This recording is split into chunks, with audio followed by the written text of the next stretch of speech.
Hello, hi. So, we'll begin by finding out who you are. Okay. We know you through Cittificial Sure. Klothing. You've done a great work in terms of brand building, Sure. but we want to know, who are you beyond the fashion designer label? To begin with, my name, Bray Okut, commonly known as Tailor 001. Apart from just what you've mentioned, Cittificial, I consider myself an entrepreneur, given my vast interest in various fields with investment in both the fashion industry. I also run a studio. We run a studio. That is why I have a knowledge about what you guys are doing. So more of entrepreneurial skills into what I do on a day-to-day basis. Tell us one interesting thing or a fun fact that people don't know about you. Fun fact, I don't consider this a fun fact. I am very loud and vocal on social media, but very silent in real life. I don't think that is a fun fact, but it's the opposite of what you've asked. In real life, silent. On socials, very vocal. If you were to sum up your personality in 2 words, what words will they be and why? Personality, I would say chilled and a go-getter. I would just say go-getter. When I set my mind on something, I will really try and get there. What was that moment that made you say, this is it, I'm launching Cittificial?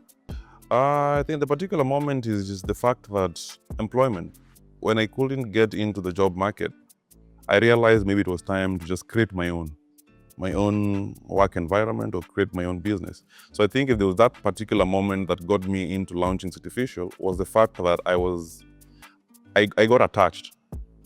While I was waiting up for employment and applying for positions, I got attached to this particular work environment, and that is how I launched Cittificial. How did your earlier experiments evolve into the brand that you have developed today? Earlier on, right now, if you ask me, am I willing to start a business? I'll tell you the answer is no, because I am very scared of the earlier on segment, earlier on position.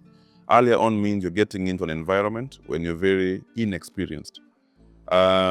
You're basically there maybe hoping that you'd make some money out of it. But again, you're not aware of the challenges that may arise on your day-to-day. So in the process of getting there, yes, the challenges were major. Because just like any other business, the challenges of starting a business, the quality was one thing.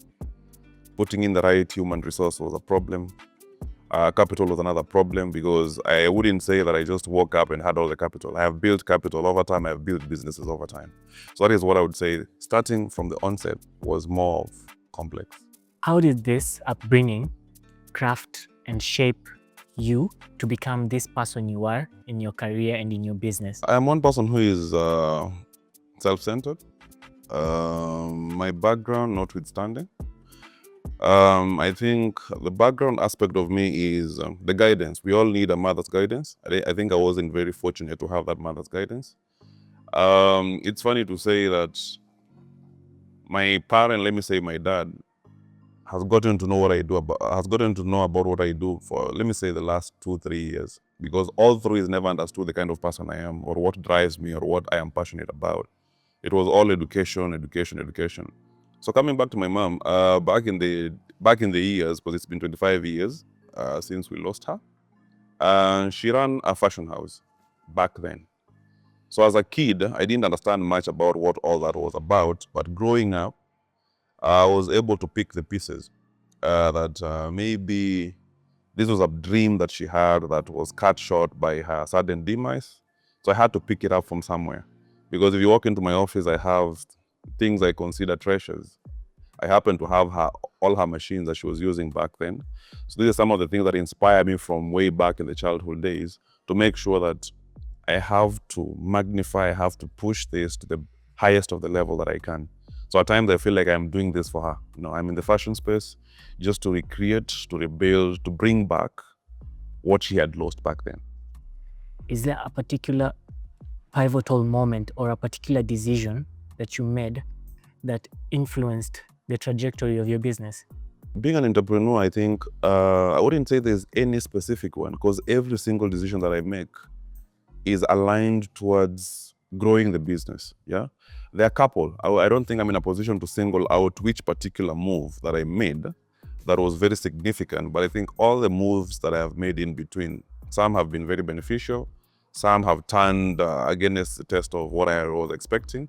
But all in all, I would say that all the decisions that I've made in one way or the other, I don't think I can single out any specific one, because I make decisions on a day-to-day basis that I can't even remember which particular one or what particular day did we decide to take this route. Every single day I would come up with something this morning, and by evening it's trashed out, I bring in something else, because I am trying to address the gaps as they come. And is the nature, every single day arises new challenges and I have to address them as they come.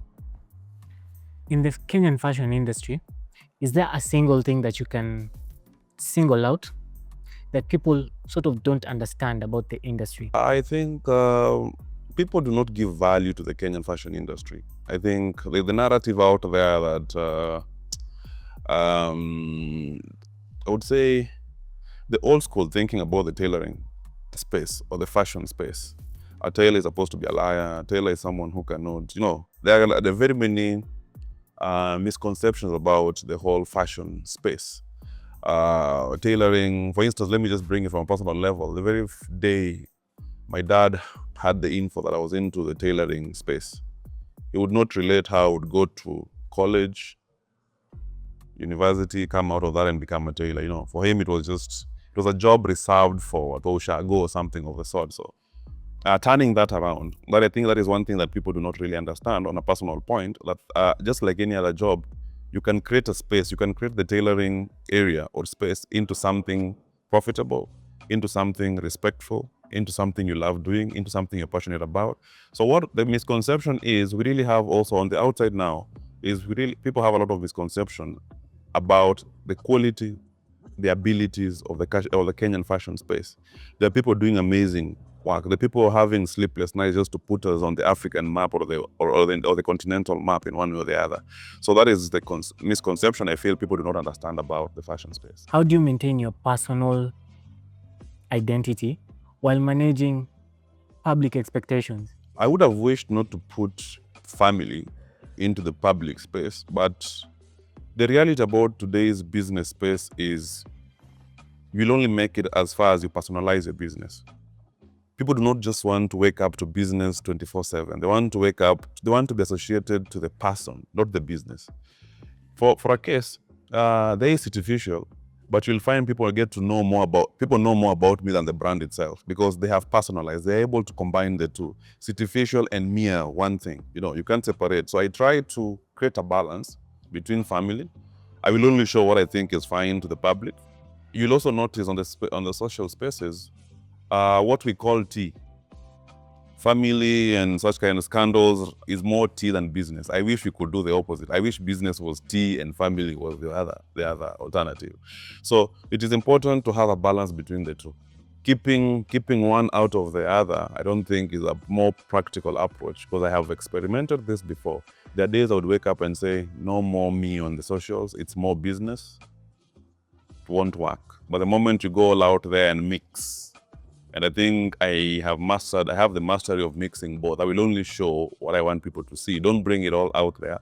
Yeah, because again, social media is not a very safe space for personalized, family-related stuff. But again, just try and bring in a mix, try and bring in narratives that actually maybe your consumers are able to interact with. So in between, I'm able to bring in family and fashion and everything that I do into one. Can you highlight some challenges and how your brand is addressing those challenges in the industry? I have mentioned that I've been in the business for the last 13 years. And the challenges that I had in the first quarter, second, third quarter, and now are totally different challenges. If I was speaking to a beginner, I would actually tell them about different challenges. If I was speaking to someone who's been in the game for, let me say, same time as mine, again, you'll notice we have different challenges. Where I am today is, the challenges I am experiencing is, I am driven by good quality. I am trying to be at the top of my game. So the challenge here is having to change structures every single now and again to try and fit into the current structures that I want to attain. There's constant pressure on my back, a lot of weight and constant pressure on my back, because I am not trying to just sell a product. I am trying to sell a service. It's more than just a product. Clients walk in and all they're looking for is a garment. But again, When I charge a client, I'm not just charging you for the suit. I would want to charge you, the product being the end game, but I would want to charge you for the service. From the way the appointment was done, to the way you walked into my office, to the way you were received, to the way we did our consultation, to the way the booking was done, to the way your fitting was done, to the way now the internal side, how are we able to do the pattern sketches? How are we able to come up with drafts for this particular garment? Questions, things to do with timelines, It's impossible, it's not right to ask me to deliver a garment in 2 days, because clearly I'll have to overstep some processes or some steps to get to ensure the job is done. I am trying to communicate to the client, if my wedding is in April, can it start in February, so that I have all the room to go through all the stages. So I'm trying to tell the Kenyan market or the Kenyan clientele that it doesn't always have to be in a rush. We can always pre-plan. I'm trying to tell CEO that you don't have to, anytime there's an event, let me say a red carpet event, you don't have to source for a garment each time. But you have to be prepared, because as a CEO, definitely a red carpet event will arise. I am trying to tell people that you need a stylist. On your day-to-day, you need a personal shopper, because it's the link between the personal shopper, stylist that that gets to us, that we get the right fit for every single individual. So things to do with wardrobe management, things to do with how to package, things to do with how to consult someone's image are challenges that we are facing on a day-to-day basis. To highlight another challenge on this stage is, yes, competition is part of it, but again, it's good competition, because it's through competition that we grow. We are able to see different players bring in different ways of doing things. We're able to learn and move forward. Currently, there's a pricing of materials, accessories, there is a challenge of what is locally available against the international market, because that is where most clientele or the Kenyan fashion space want to look up to. So when they come to us, are we able to source the right materials? Are we able to source the right machineries? Are we able to source the right personnel? Because we are actually forced to once in a while bring in players from other countries. In terms of, let me even talk about the corseting thing. The corseting thing was not a Kenyan thing. It's when the Kenyan tailors are learning. But some fashion brands have had to bring in, we have to now bring in extra. We now have to import talent, import skill, to make sure we get to the level that all the other players, Nigeria, Tanzania, SA, the levels they're playing at.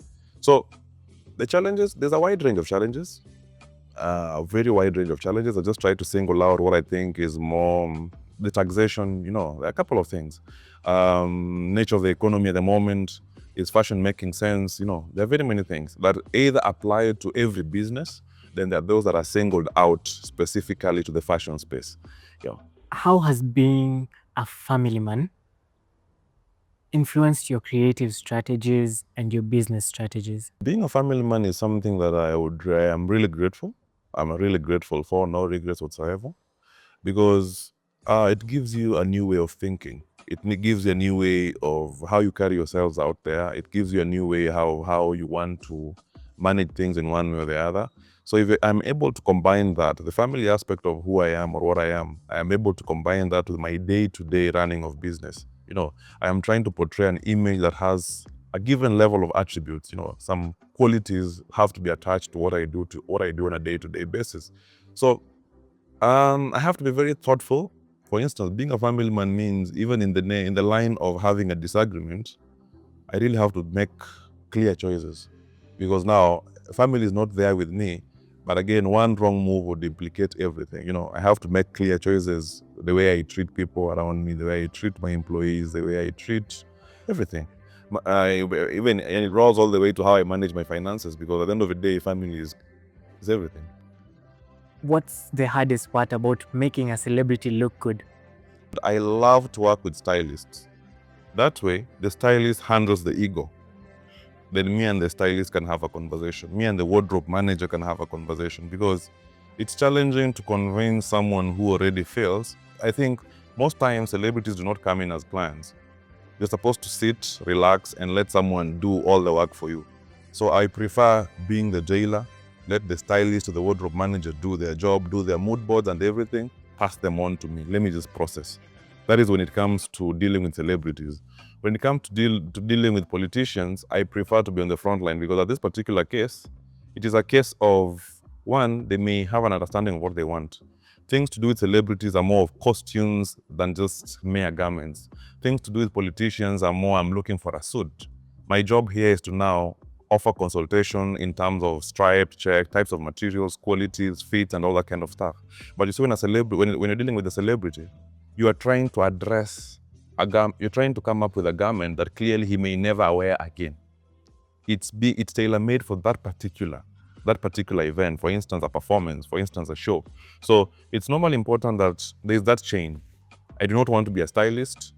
The stylist should not be the tailor. So in between, we're able to have a common goal.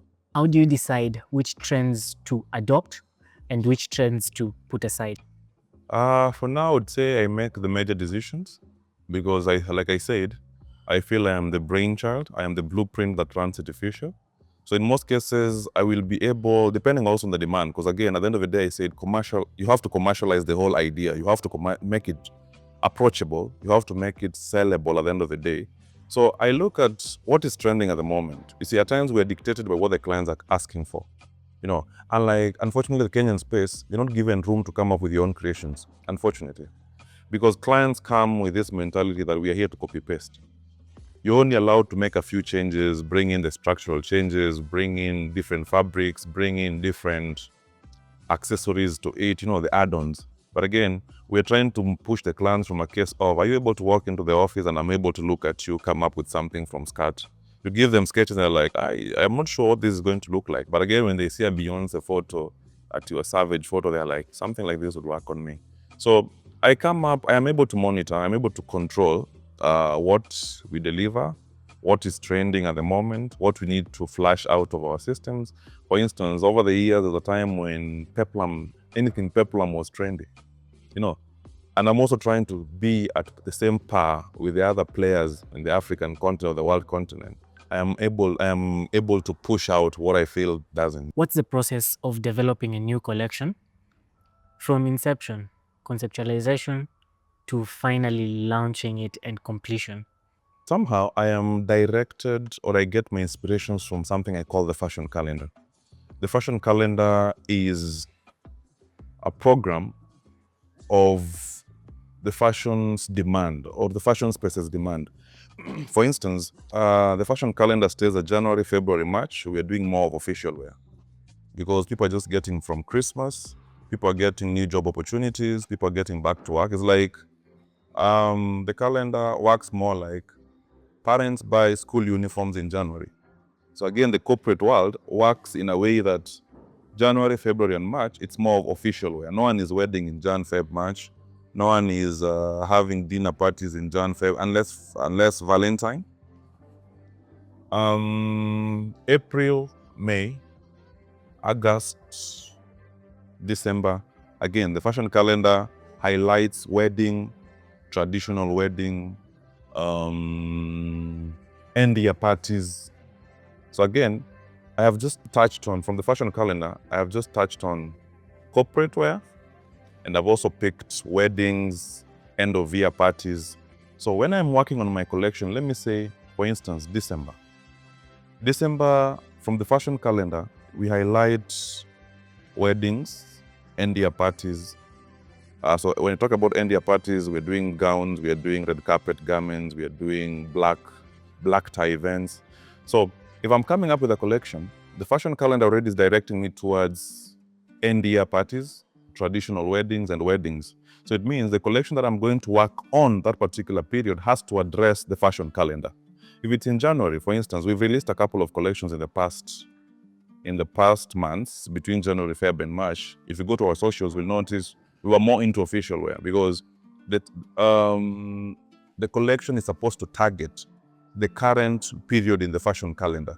In December, we'll again release something else. So in terms of coming up with these ideas, who are we addressing? Traditional wedding. I would want to pitch my idea to Central Kenya. They call it Rorashios and stuff. I would want to pitch my idea to Nyombo, the Luo. I would want to pitch my idea to Koitos, the Eldoret and stuff. So my mind works around what is the region that I would want to address. Normally, I choose to address all tribes. I would want to come up with a collection that addresses Western, addresses the coast, addresses anything traditional wedding. Again, if we're talking about April, weddings are coming up. I would want to do gowns that resonate with future brides. I would want to do a collection around bridesmaids that resonates with future bridesmaids. I would want to come up with tax suits. I would want to come up with mourning suits that again resonate with the groom. So my collections are guided by the fashion calendar in one way or the other. Just to summarize. Okay. How do you price, ensuring that one, you do not undervalue yourself, and two, you do not overcharge your clients? I would begin by saying expensive does not mean good quality. Good quality does not mean expensive. At the end of the day, you need to find a balance between the two. Not to overprice, like you've said, and not undercut yourself. But at the end of the day, good quality comes at a good cost. I am one person who is very motivated by good prices. One of my taglines there, ni ukifika bei, I kill it. Ukifika bei, I kill it means I will push mountains to make sure you get services or a product that is worth or that is value for money. Because if you pay me less, for instance, there's this narrative of having to call a client to pay delivery. Let me give you an example. Like someone has made, let me say, a very high-end suit, then has asked me to deliver, and I'm telling the guy, you need to sort my ride at 300 bob. What is the problem with, I always feel that is not right because I could have this as a hidden charge in between, So the whole point is pricing is very key, is a key element in business. It's not really a question of undercharging or being expensive, but it's a question of does the price allow you to give value for money at the end of the day? Does it allow me to deliver the garment without having to ask for delivery fee? For instance, I have done a wedding gown.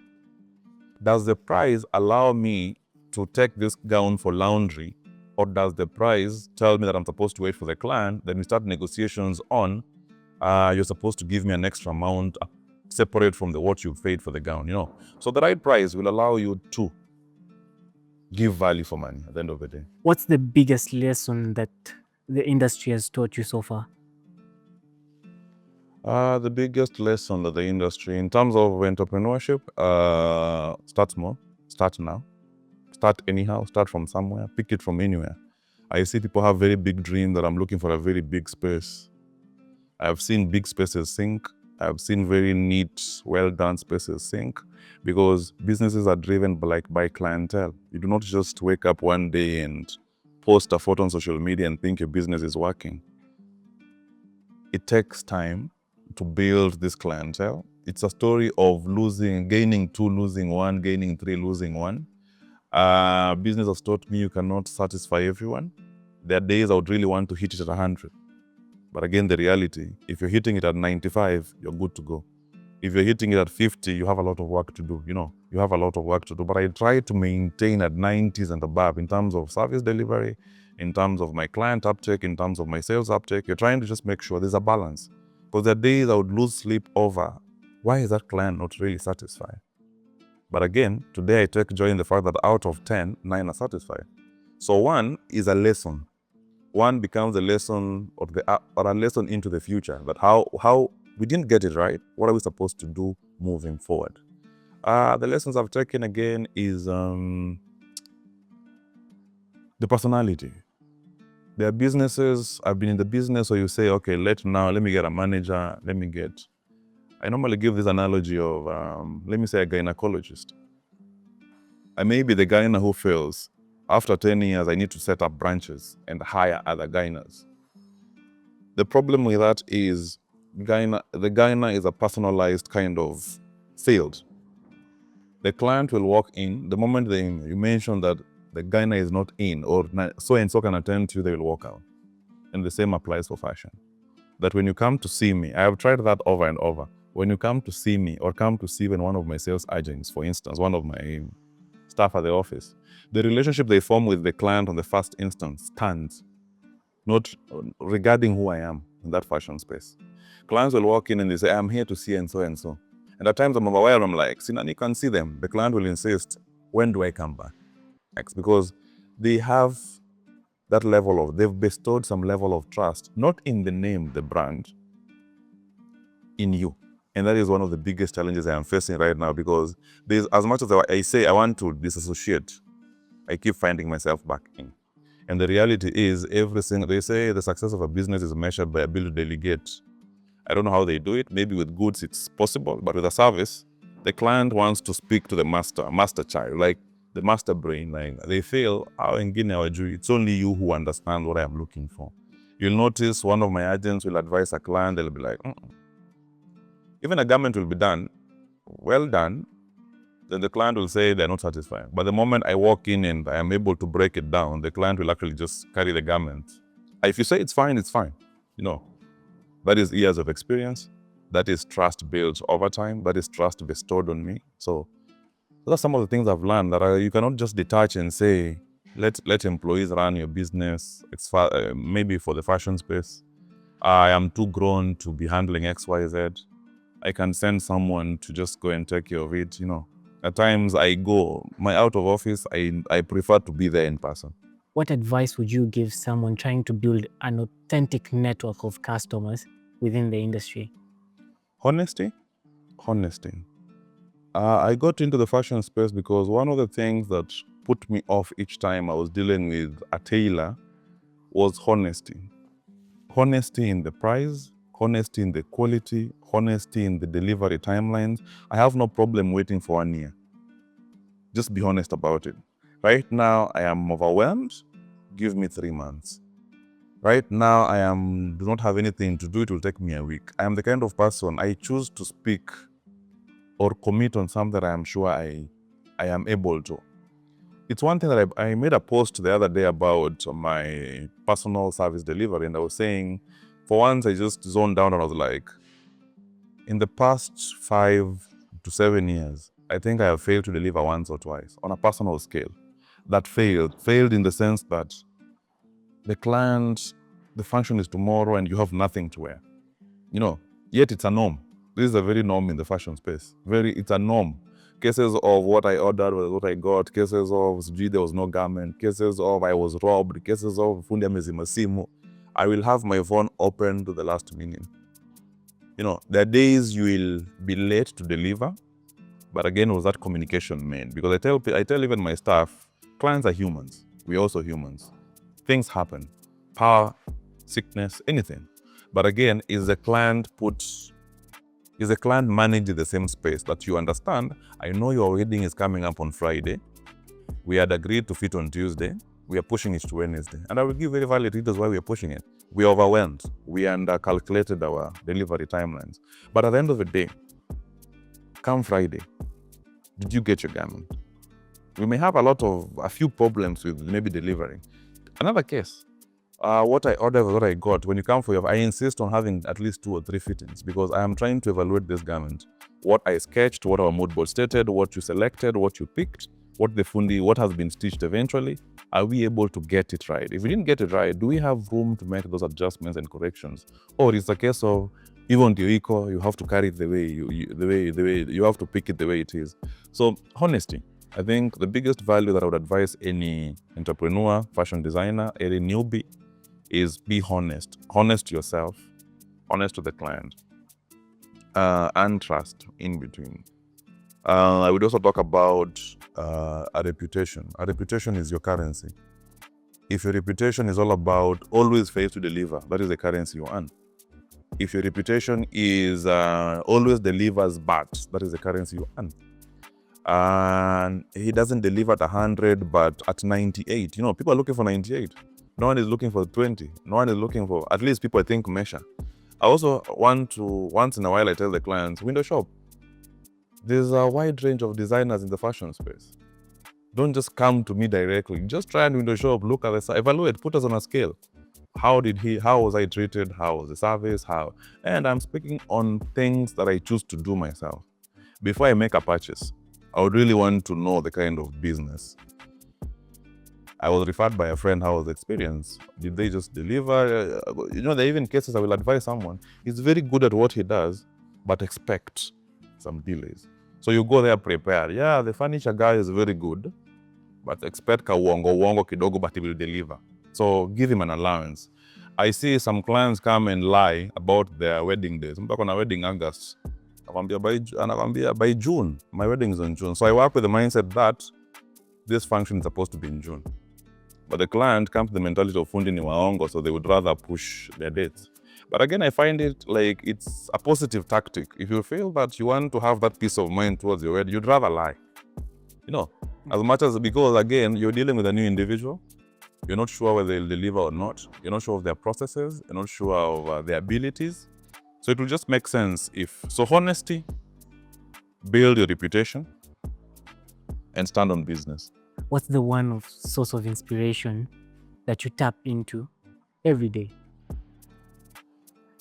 My only inspiration is to be better than I was yesterday. And this is something that gets me at loggerheads with even my fundis or my staff, because you walk in and you feel you're the best. Then you want to keep at it because no client is complaining, no client is talking about the way we're doing our garments, and you feel we are good to go and we are relaxing. I'm telling them, the juniors, the newbies are just over my shoulders.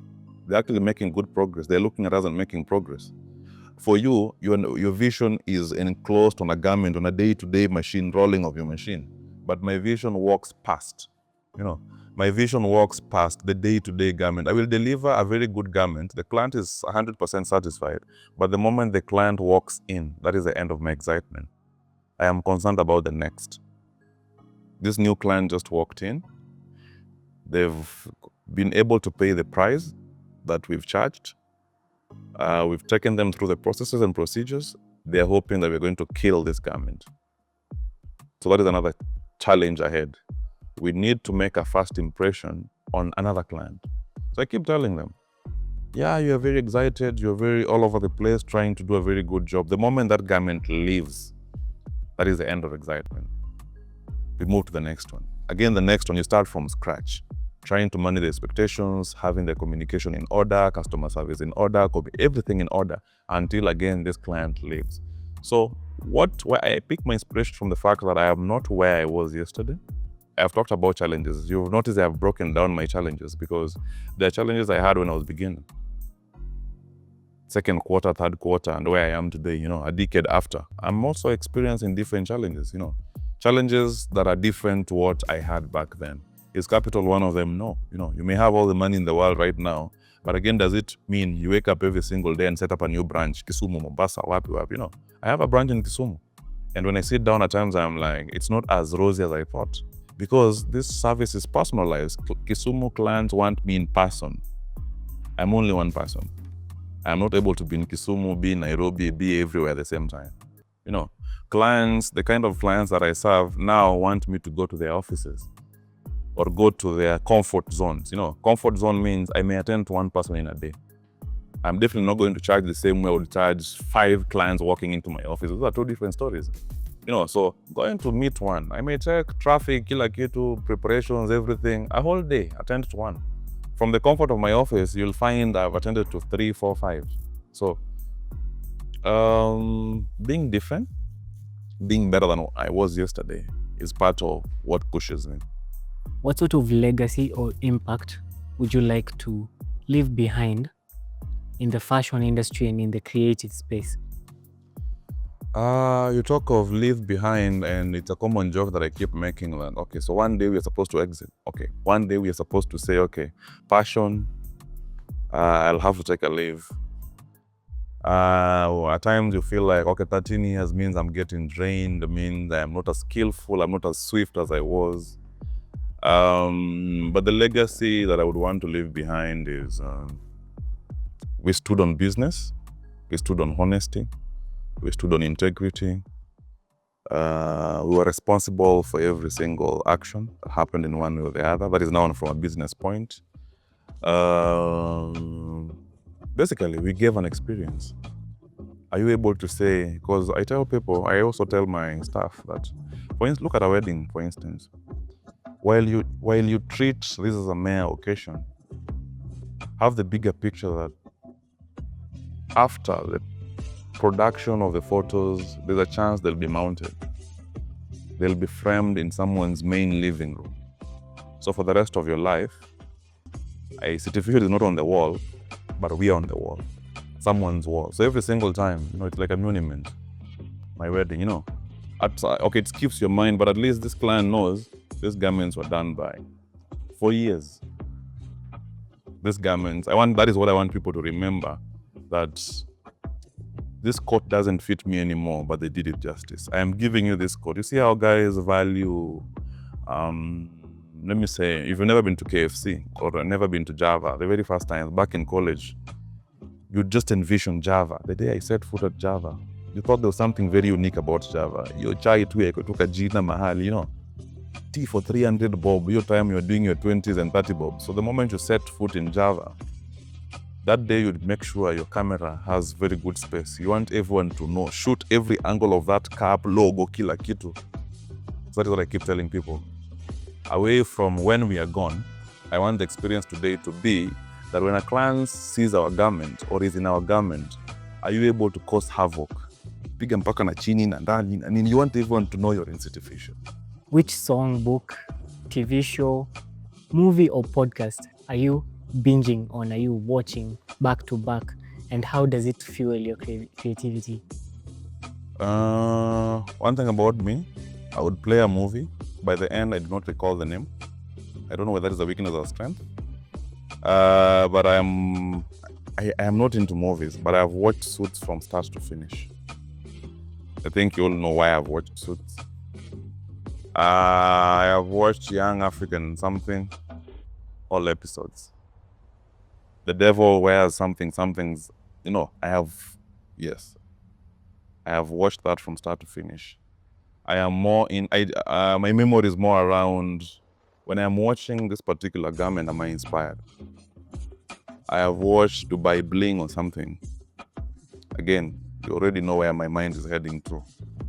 As in, that is where my inspo. I watch that movie and the moment I get out of there, my workshop is on fire because I'm trying to imagine if we could produce this kind of garments, the beading, the rhinestones, the way everything is placed from one end to the other. Forget about the luxuries in the cars. I am all into, look at what Zari is wearing.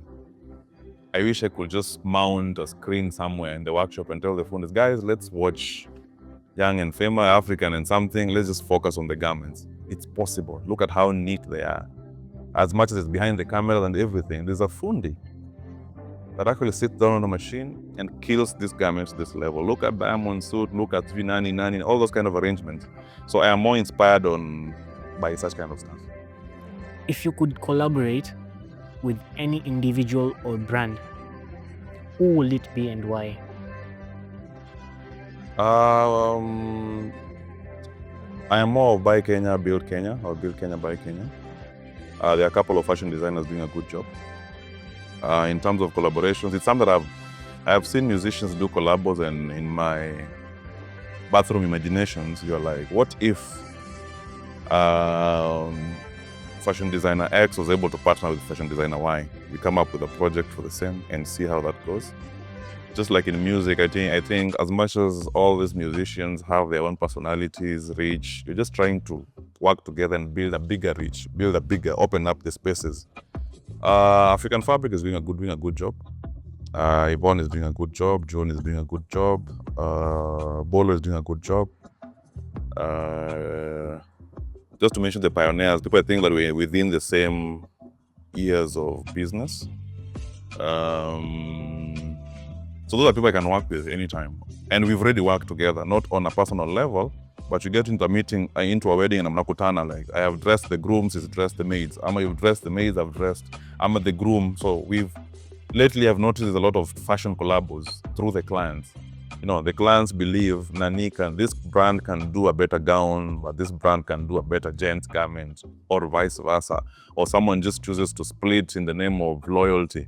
My wife is friends with, my husband is friends with, so you'll find a division. But when we meet on the same fashion space, everyone is able to kill their own level. Come on, anyone from the suit side, from the gown side. Which song, album or movie describes your life as at now? and why does it describe? I listen to all types of songs for different reasons. On Sundays, I'll be all gospel. On weekdays, I'll be all on my. Okay, my choice of songs is driven by how I choose to create content. On Sunday, I'm more into gospel. On Monday, I'm more into hip hop and stuff. Tuesday, Friday, I bring it down a little bit. On Wednesday, it's all Alikiba Tanzania and stuff. So I don't think any of these songs would describe my life.